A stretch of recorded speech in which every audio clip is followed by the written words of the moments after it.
मगर मैं आपको वार्न कर दूं कि क्या मुझे मेरे बच्चे को लेकर चिंता करनी चाहिए कि नहीं करनी चाहिए। यानी करीब करीब 20 लाख बच्चों को ऑटिज्म की बीमारी, which is basically commonly known as Tylenol. That's, for instance, in cases of extremely high fever. और गर्भपात जैसी समस्या होने की भी संभावना है। हेल्थ केयर इंडस्ट्री की सबसे बड़ी हेडलाइन, बहुत ही कॉमन पेन किलर, आप उसे फीवर रिड्यूसर भी कह सकते हैं, जो हम सालों से यूज करते हैं, खुद के लिए भी करते हैं और अपने बच्चों के लिए भी करते हैं।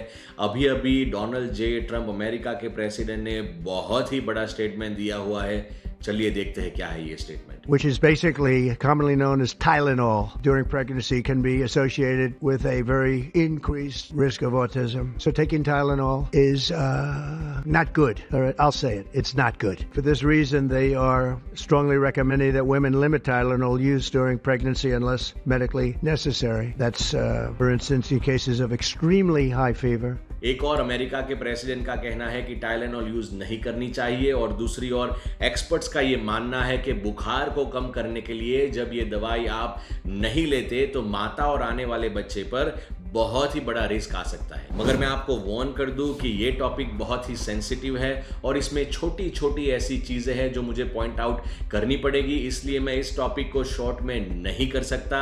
ये बहुत ही कॉम्प्लेक्सिटी से भरा हुआ टॉपिक है। एंटरटेनमेंट के एपिसोड्स तो आपने बहुत सारे देखे होंगे, लेकिन आज आप अपने हेल्थ के बारे में थोड़ा जान ले। और एक बात मैं आपको बता दूं कि अगर आप मुझे फॉलो करते हैं और आप मेरे एपिसोड्स देखते हैं जो हेल्थ रिलेटेड है, तो आपको पता होगा कि मैं सारे टॉपिक्स आपको डिटेल्ड रिसर्च के साथ प्रस्तुत करता हूं। आज फिर एक इंटरेस्टिंग टॉपिक मेरे हाथ लगा है। क्या प्रेगनेंसी में पैरासीटामोल या टाइलेनॉल लेने से आने वाले बच्चे को ऑटिज्म या एडीएचडी की बीमारियां होती है कि नहीं? प्रेगनेंसी दौरान बहुत सारे डिसीजंस लेने होते हैं और जिस दवा को आप सुरक्षित मानते थे, अगर वो अचानक ही ऑटिज्म की वजह बन सकती है, तो ऐसा सुनने में आए तो हर कोई पेशेंट, हर कोई पेरेंट डर सकता है। मैंने भी पहले अपनी वाइफ को प्रेगनेंसी दौरान टाइलेनॉल लेते हुए देखा है। अरे पिछले ही हफ्ते मेरे 9 महीने के बेटे को जब बुखार आया था, तब डॉक्टर ने पैरासीटामोल ही प्रिस्क्राइब की थी। क्या मुझे मेरे बच्चे को लेकर चिंता करनी चाहिए कि नहीं करनी चाहिए? अगर प्रेगनेंसी में बुखार आ जाए तो आप क्या कर सकते हैं? आइए देखते हैं सबसे पहला सवाल, क्या है ऑटिज्म? ऑटिज्म वाले लोग दुनिया को थोड़ा अलग तरीके से समझते हैं और उनसे बर्ताव भी थोड़ा अलग करते हैं। ऐसे लोगों को दूसरों से बात करने, समझने और घुलने मिलने में थोड़ी डिफिकल्टी पड़ सकती है। कई लोगों में इसके लक्षण बहुत गंभीर होते हैं, जैसे कि बोल न पाना, बहुत ज्यादा संवेदनशील होना या खुद को नुकसान पहुंचाना। WHO यानी वर्ल्ड हेल्थ ऑर्गेनाइजेशन के मुताबिक 100 में से 1 बच्चे को ऑटिज्म है। अमेरिका के अंदर 36 में से 1 बच्चे को ऑटिज्म है। अगर भारत की हम बात करें तो भारत में 65 बच्चों में से 1 बच्चे को ऑटिज्म है, यानी करीब करीब 20 लाख बच्चों को ऑटिज्म की बीमारी भारत में है। According to Autism Science Foundation, autism होने के बहुत सारे कारण हो सकते हैं। हमारा आज का विषय है, क्या पैरासीटामोल या टाइलेनॉल जैसी दवाई का ऑटिज्म के साथ कोई एसोसिएशन है, कोई कनेक्शन है, कोई कॉजेशन है कि नहीं? आपके सामने एक स्टडी में प्रस्तुत करना चाहूंगा। 2024 में स्वीडन में हुए एक सिबलिंग स्टडी, यानी भाई और बहन के बीच में या भाई भाई के बीच में या बहन बहन के बीच में हुई ये स्टडी, जिसमें 1995 से 2021 तक के बीच का जो समय था, उसमें 25 लाख से भी ज्यादा बच्चों को कंपेयर किया गया था, जिसमें माता ने एक बच्चे के प्रेगनेंसी के वक्त टाइलेनॉल ली थी और दूसरे बेटे के डिलीवरी के वक्त टाइलेनॉल नहीं ली थी। स्टडी के अंत के अंदर यह रिवील हुआ कि प्रेगनेंसी के दौरान जो माता ने टाइलेनॉल ली थी, उसका यूज करने से आने वाले बच्चों के अंदर ऑटिज्म और एडीएचडी जैसी बीमारी नहीं आई। आपके स्क्रीन के सामने मैं एक दूसरी स्टडी दिखाना चाहूंगा जो थोड़ी लेटेस्ट है, जिसमें 46 डिफरेंट टाइप की स्टडीज को कंपेयर किया गया था। यहां पर पॉपुलेशन साइज थी 1 लाख पार्टिसिपेंट्स। इस स्टडी के अंदर 46 अलग अलग स्टडीज को कंपेयर करने के बाद यह रिवील हुआ कि there is an association between Tylenol use during pregnancy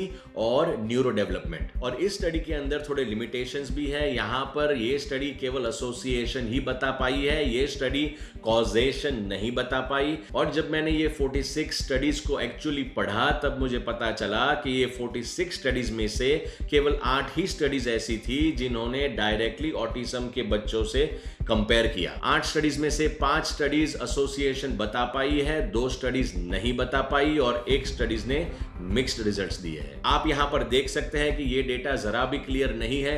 कई स्टडीज में एसोसिएशन दिखते हैं, कई स्टडीज में नहीं दिख रहे।